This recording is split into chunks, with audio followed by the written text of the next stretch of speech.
So I have a bunch of stuff going on today. Let's shoot it behind the scenes.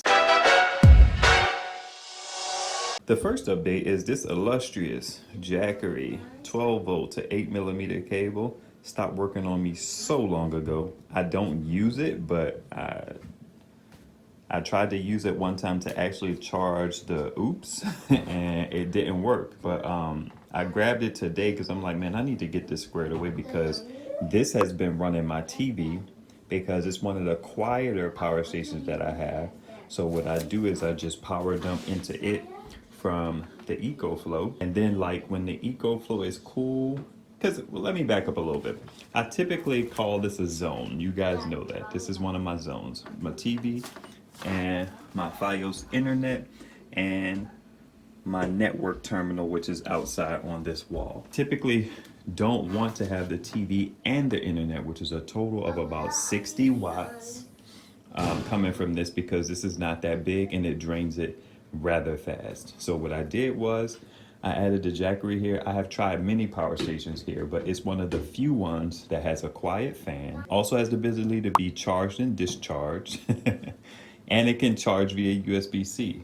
This has been one of my favorites. This is a techie to use for powering this TV, but it cannot be charged and discharged at the same time. The same goes for this one that's back here now, which I have also used on this TV, but it can't be charged and discharged at the same time. Now, this runs this lamp right here that I put here instead of using this one because this gives off more diffused light than that. So it feels normal. This one feels harsh. So Jackery was emailed today about this one. And the reason why this came about, right, was because I was going to power dump from this one, which is the Alcatel P501, into here using the Jackery cable and USB-C because that one can USB-C charge. This one currently is not on power in my garage because it's full. So I was gonna power dump into here as fast as possible and then take it down to my garage to charge. Let me give you an update on that. This Alcatel P501 typically sits here. It is not here because as I said, it's full. So I brought the Ming Ling over here. 200 watt panel, which is right there, only getting about 65 watts. I can't show you because the screen is trash. You'll see 65. That's funny. That's with the screen on, fam. This is what it looks like with the screen off.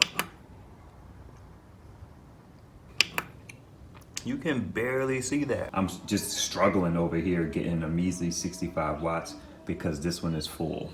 It is a gloriously sunny day. Pretty much all this week. I'm struggling with that because I gotta go into the office a few days this week. And I don't want to. But anyway, I still have my HQST 190 that the thing fell off. I was trying to get with the viewer this weekend, but I just couldn't make it happen. It was the day before Mother's Day and I didn't want to be like out of the house running around and stuff like that. But soon. And the Renogy is the one that used to be out there right here to power this zone, but I went 200. Oh, did I tell you that P501 only gets about 110, but I think it's rated a little bit higher? That's something to do with the volts and the amps. It just can't get any higher, or it's whack. I don't know. Now for what's going on in here. Alcatel P501, Blue Edit EB70, Bullbat Adventure 500. This ran this mini fridge all night and had about 43% left. 46%. You can see it's using 79 watts right now. It spikes up to 500, but then settles here, and then after a while, it turns off. 46%, I got about 7 hours left. What we got here? EB120, over here getting 254. So it's climbing up. It is powering this deep freezer right here. You can see those plugs are empty. So it's getting 254. It's not using anything because the deep freezer doesn't use a whole lot of power. And this is my basement. So my basement is pretty cool. So it runs really well. We got the Bullbat here getting 118, 119. I've seen this as high as like 136. I believe it's the highest I've seen. And it's running this little light right here using about 10 watts. And nothing else is plugged into that. That's going to be full soon. So here's the update. What's going to happen is I'm trying to deal with these wires. So this is my Beastie one that's hooked into the EB70. The the EB120, and this cable for the Alcatel is much shorter than the Bluetti cables. You see how long that is? So I'm gonna have to plug this one in to that to go on the big monster. This is gonna be then moved over into this spot.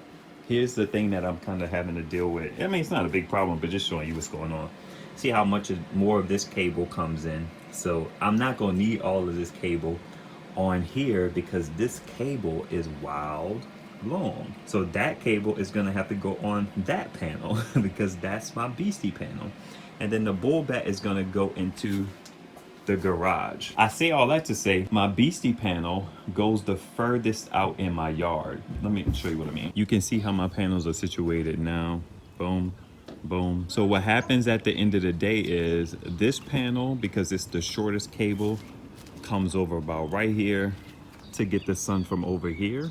This panel right here, which has it's like the same length cable that this one has, right? So this one ends up about right here. And then this Me Gusta comes and it can come all the way out here. The reason why is because as I was showing you inside, this cable gets that panel out the furthest, the Renogy 320.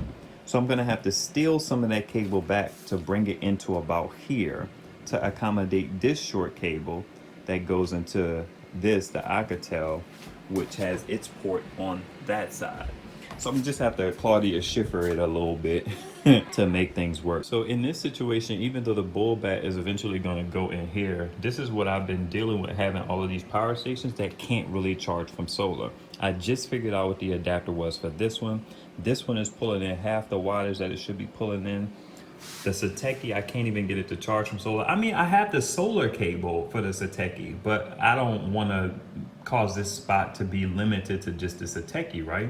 Because the Sateki doesn't have pass-through charging. That's why I don't like weird ports. So when you think about the length of these cables and the sun starting off right here, that is ultimately south, and then out over here is ultimately west where the sun sets. So the further I can get these panels out into my driveway, the more sun I can get and profit, right? So I feel like because the sun is kind of banging, what I'm gonna do is I'll probably rearrange all of this stuff. I'm still gonna change these cables out because right now this is getting no solar.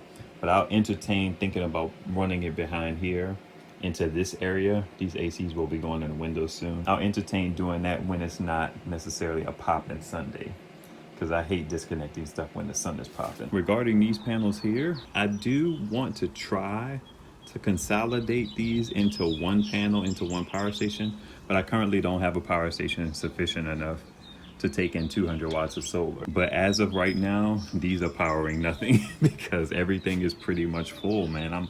I'm Harbib Marwan out here, Harbib. This Oops version 1 has pretty much replaced the rock tiles as being what I run this lamp off of. The rock tiles is upstairs right now. I'll just show you. We are not typically a TV in the bedroom kind of folks, but my wife actually may be changing her mind on that. But this is a little 15-inch Samsung, 24-inch Samsung TV that uses about 15 watts. And that's what a rock house is, powering that whenever she wants to watch TV up here. And over here is the Go Labs. I moved my Raspberry Pi upstairs recently. I don't know if I'm gonna keep it here because it's being weird as far as running my Plex server. My movies are loading a lot. It's using about 4 watts. So that's what a Go Labs is. I'm trying to get more power stations upstairs and in use. This doesn't count because this wouldn't be upstairs anyway, but you get the point. My next clip is gonna be really quiet. This is the Oops version 2 that does charge from solar most times. It gets weird on me from time to time. I actually used it, 1 second. So I was using it on that fan in their bedroom. I actually meant to be up here charging, so I'm wasting power right now. This is a 5521 extension cable that plugs into this Renogy 100 watt panel out here on my balcony. But I need 5525 to 8 millimeters. So I'm gonna get that in and plug this up real quick. Before I do that, this is the Go Labs i200. My wife likes this hallway to be lit up by these 3 lights. They use about 15 watts a piece. So I just hooked up a USB light right here to kind of help with that. It's mainly during the nighttime, so I sometimes pull this down during the day. But this Go Labs is serving it well. It's actually on right now, and it's using 6.7 watts, which is a little high. I think this screen is a little bit off, I think, but we could turn this off. 5521 to 8mm. I'm not gonna leave that cable at that hard angle like that. And just turn it like that to give it some slack. And then we need to turn the AC off. 57 watts. That's why I ultimately have it here, and I only use 60-watt solar power stations on here, because that panel laying flat like that doesn't produce a whole lot of power. But this needs it, so I'm gonna give it to it. This is the good old EB70, tried and true, something like that. It's pulling in 116. That is the Energizer P320. I had it over here last night powering my Wise camera. And this is the smart list that's full. So I'm running out of places to put this power, man, especially on these back-to-back sunny days. Oh, I told y'all about how I like these power banks because you can kind of easily put them on a window ledge where as you can't put a power station here, I use this here to power this camera. So in its natural location, you can see I only get this far.